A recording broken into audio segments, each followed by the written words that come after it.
Assalamu alaikum all of the students of inter class Hyderabad board. Myself Mohammad Hafiz, lecturer mathematics, army college Badin.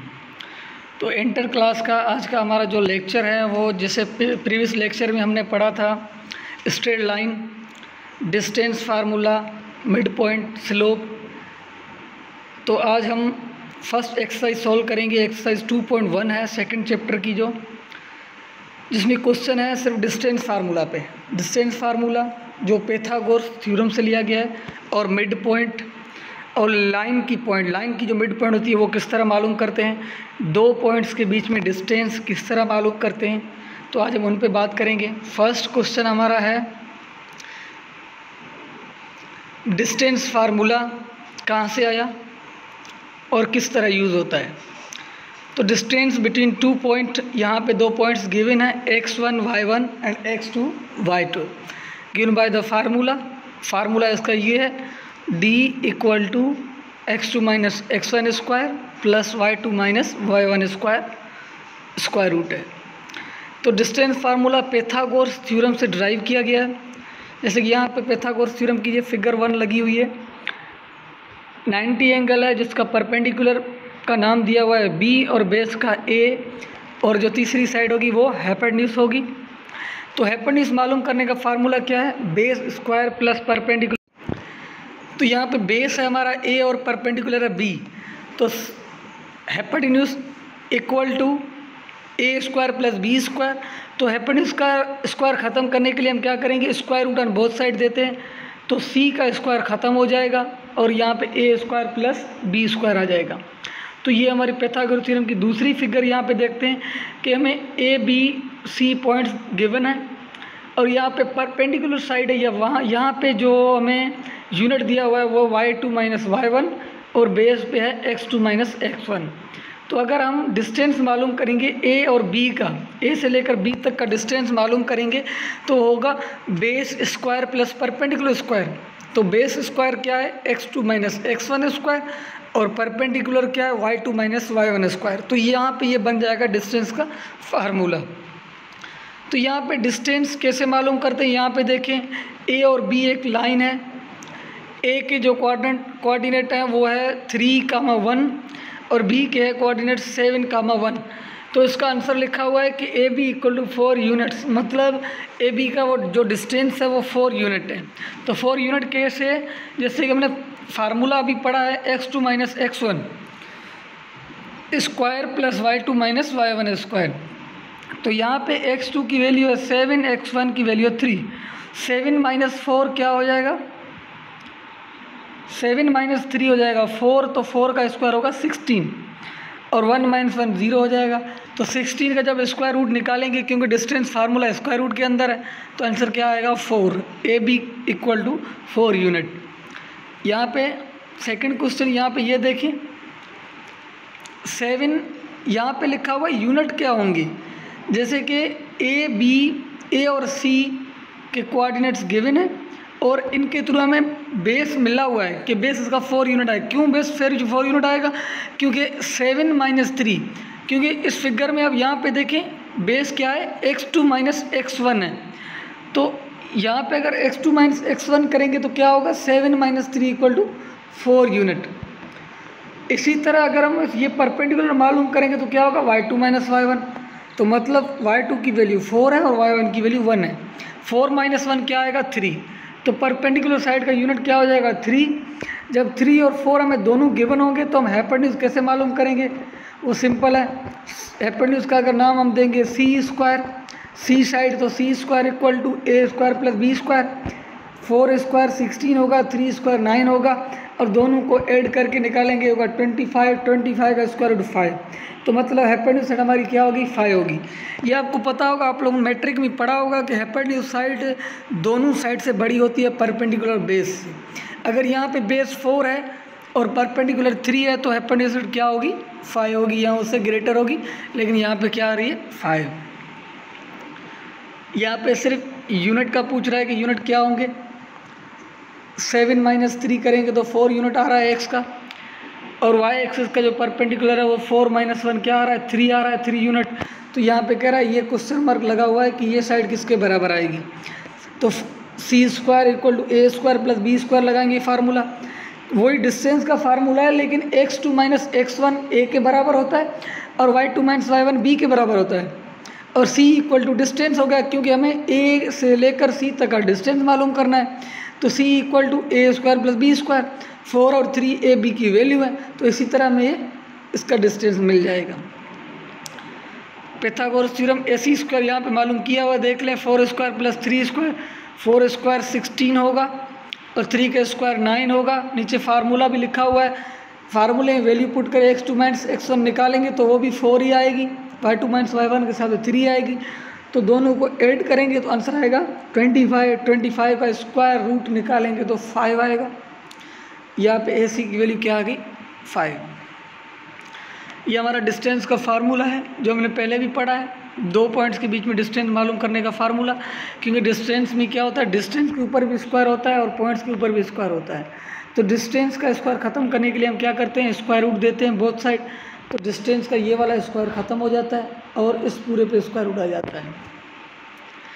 यहाँ पे ये एक और example है, distance between C के coordinates है 2, -5 और D के है 4, 5। x1 की वैल्यू 2 है, y1 की वैल्यू -5 है एंड x2 की वैल्यू 4 है और y2 की वैल्यू 5 है।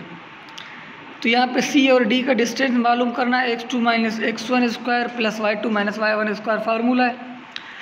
x2 की वैल्यू 4, x1 की वैल्यू 2, 4 माइनस 2 क्या हो जाएगा, ये वाला, ये हो जाएगा 2, तो 2 के ऊपर स्क्वायर हमने लिखा। y2 की वैल्यू क्या है, यहाँ पे 5 माइनस फार्मूले का जो यहाँ पे ये वाला माइनस है, और y1 की वैल्यू -5, तो उसको हमने अलग लिखा -5। तो यहाँ पे थोड़ा ध्यान रखना है कि माइनस और माइनस दोनों मल्टीप्लाई हो जाएंगे, ये हो जाएंगे प्लस, क्योंकि ब्रैकेट है तो साइन आपस में मल्टीप्लाई हो जाएंगे। तो ये हो जाएगा 5 + 5 10।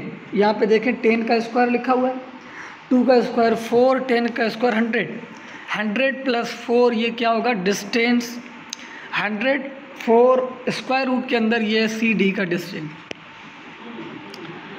तो यहाँ पे डिस्टेंस फार्मूले के साथ आपने यहाँ पे क्या सीखा कि डिस्टेंस 2 पॉइंटों के बीच में किस तरह कैलकुलेट करते हैं और डिस्टेंस फार्मूले को किस तरह यूज़ करते हैं प्रॉब्लम सॉल्व करने के लिए।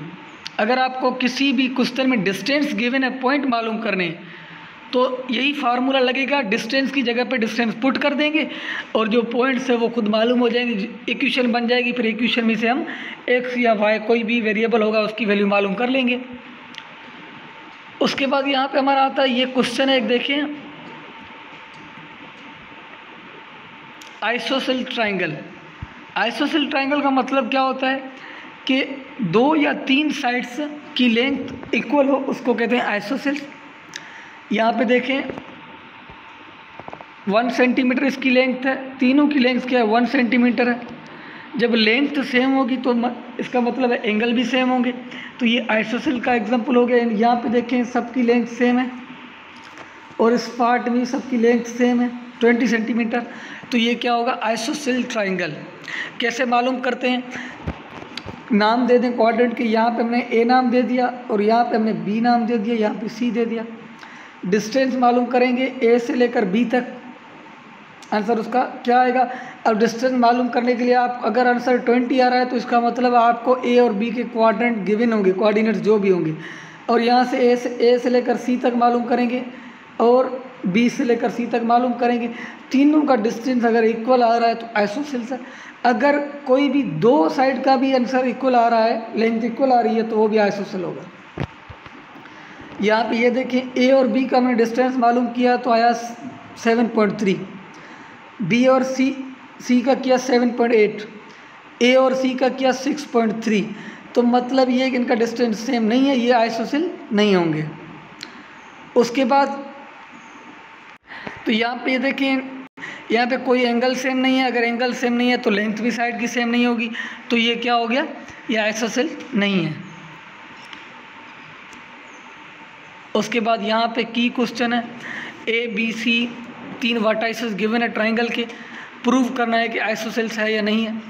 अब ये कह रहा है कि AC का आंसर स्क्वायर रूट 20 आता है और BC का आंसर स्क्वायर रूट 20 आता है। तो ये A B equal to B C है, तो ट्राइंगल आइसोसेल्स है। ये आप क्वेश्चन हल करेंगे कि रेडिकल 20 ए बी ए सी और बी सी का आंसर किस तरह निकालता है, तो ये भी प्रूव हो जाएगा। तो ये आइसोसेल्स सवाल का नीचे आंसर दिया हो कि आइसोसेल्स ट्राइंगल है, किस तरह है ये आप लोगों को प्रूव करना है। आज तक तो कोई भी सवाल प्रूव नहीं किया है, फिर भी उम्मीद करते हैं कि ये सवाल प्रूव होगा, देखते हैं। उसके बाद है मिड पॉइंट।